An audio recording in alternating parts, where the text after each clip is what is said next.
back, everyone! Just jumped into action. Holy crap, this episode starts off fast. Did I get them both? Oh. Close enough!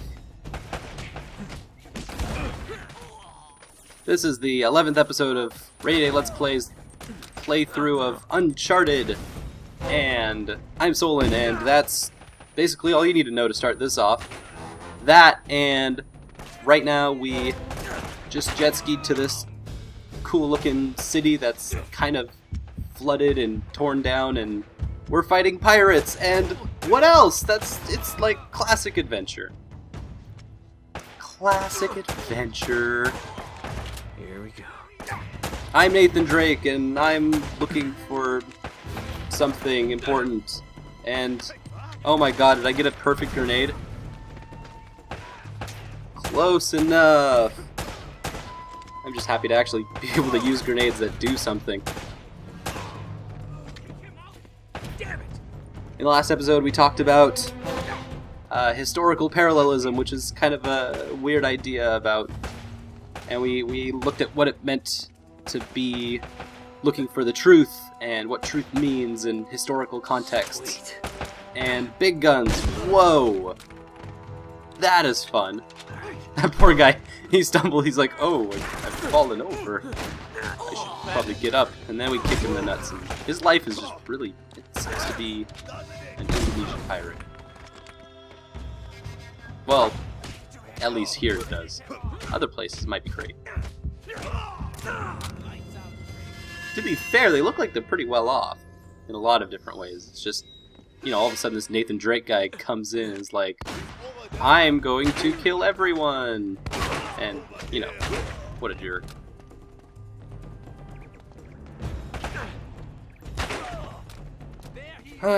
In the last in the last episode, there was 2 jet ski scenes, which were terrifying and not as bad as they could have been, at least in my skills wise. Could have went a lot worse. However, it did kind of make me think of something where this is actually kind of a trend in a lot of these kinds of AAA action games.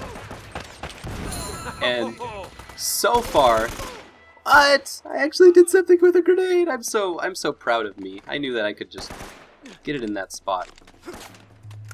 Claps for Solon! Just kidding, you don't have to clap for me. What I did was murder. Just like that. So, the jet ski parts of Uncharted are so far the weirdest and, I guess, most off-putting sections of the game so far. I mean, we'll give it ups. On one hand, they are really, really practical for the Ludo narrative of the game. Nathan Drake is really good at going vertical, but horizontally speaking, he's a little slow. So, if we want to explore different biomes and areas within this island, so players don't get bored of any one specific aesthetic of the game, like climbing up stone buildings, we're going to want to quickly get from one part of the island to another, and so that's one part. But the catch is that we can't do it with the main character having so much freedom as to break the game. Such as if Drake had a helicopter. If it wasn't a jet ski and it was a helicopter, it would do the same exact thing, except you'd go, wait a minute. What? Another one. These are kind of cool, like, crankshaft things. Practical for platforming, but I still have no idea how they got here.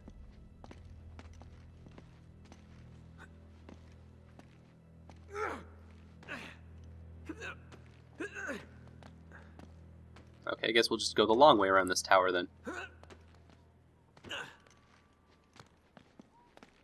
Okay, so, with these problems, we'll make riverways that go through the island, and then constrict Drake to a jet ski and force him on a one-way trip upriver.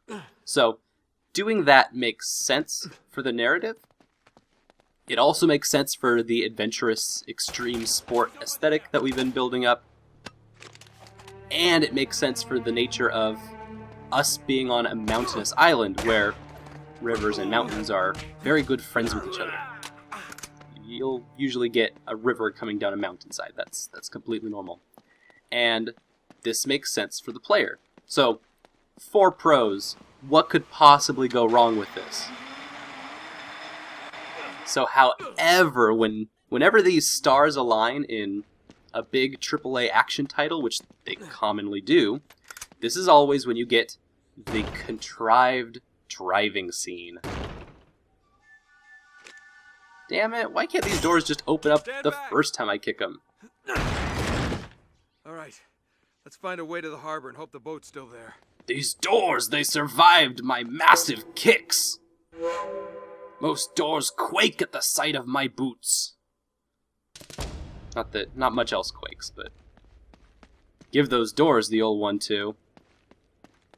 Anyway, the contrived driving scene is notable for its clunky controls, weird pacing, and complete ludological removal from systems learned throughout the rest of the game. Oh, cutscene. I'll shut up. Don't listen to me. These must be all the old ship manifests. Ship manifest destinies, more like. Still seem to be in good shape. They're square, of course they're in good shape. The only better shape is a triangle. Hey, check this out. This looks right. It looks left. The Esperanza sailed from Cayo, Peru, carrying 800 bars of gold, 1,200 silver emeralds, golden masks, ornaments. Whoa, reading 16th century Spanish? Not just a grave robber after all, huh? Right here. Gold It's actually statue. just cursive, Weight, but 20 arrobas. That's over 500 pounds. That's gotta be it. Wow. well, we're There cursed. you are. That thing kind of gives me the creeps. Oh, it'll give you more than the creeps in just a second. Give you the skull shiver soon. That's the last entry. That somebody special? No, it's a ring, you idiot. Oh. Yeah. I guess you could say that. Huh. I had you pegged as more of a woman in every port kind of guy. Don't I wish. He had me No, pegged too. This was Francis Drake's ring. I, kind of inherited it. From his Sic corpse. Parvis Magna? Greatness from small beginnings. It was his motto. Check out the date. And also his penis. 29th of January, 1596. One day It's after my he supposedly birthday! died. Wait, what are these numbers right here? Coordinates, right off the coast of Panama. Oh, so that's how you found the coffin. Yeah, that's right. See, Drake left this as a clue to pinpoint the exact burial site. For someone clever enough to figure it out. Yeah, nice try. Nope, just But we're someone still with a going good for that enough boat. jeweler.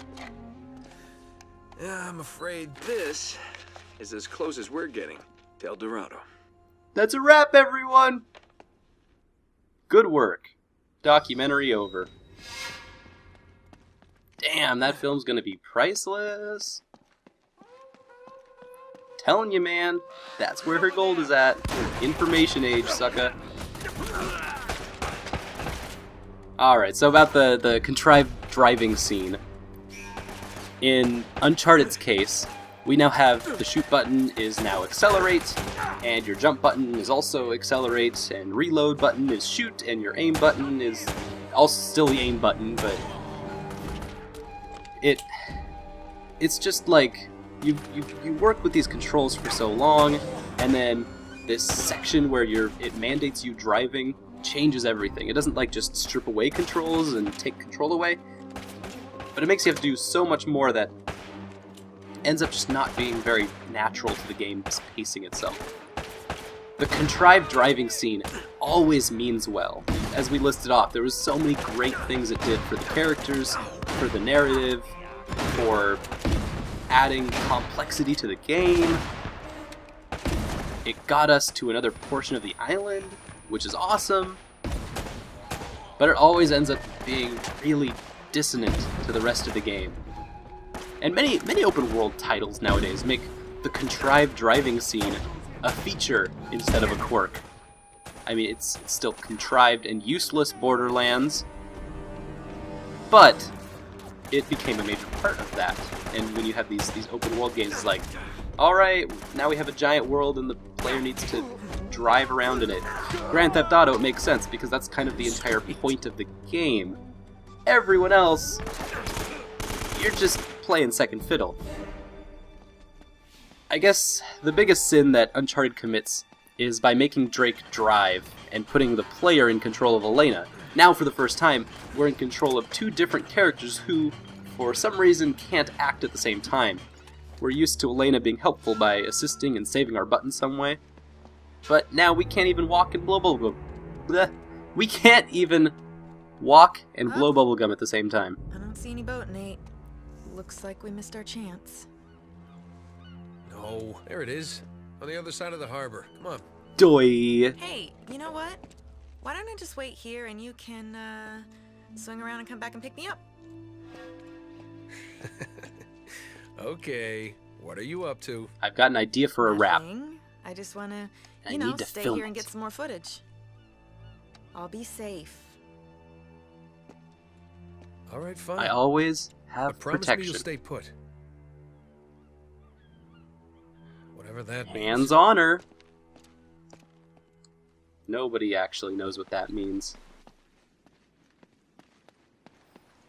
So, the contrived driving section ends up being this kind of shallow, it's like bad ventriloquism. Or, similarly, the work of Jeff Dunham. Basically, what I'm saying is, please just let Elena drive. I guess, is the funny liner really worth breaking the built controls we've had so far in the game? Since we need a contrived driving section, the least you can do is just put us in a turret and put us on a rail, have it a rail shooter, and then you can focus on giving the player a spectacle as they're chauffeured around the island. Like in the first driving scene. Whoa, this is actually pretty friggin' awesome. No, we need to shoot the door down. Oh, no! No! No, this was so good and that's so bad. It's kind of cool though, we got this like corridor running down. And then a door to shoot at the end. Hells yeah. We jump through the door before we die. Boom! That's how we do it. Alright, thank you so much for watching this episode of Rainy Day Let's Play, and we will see you on the next episode.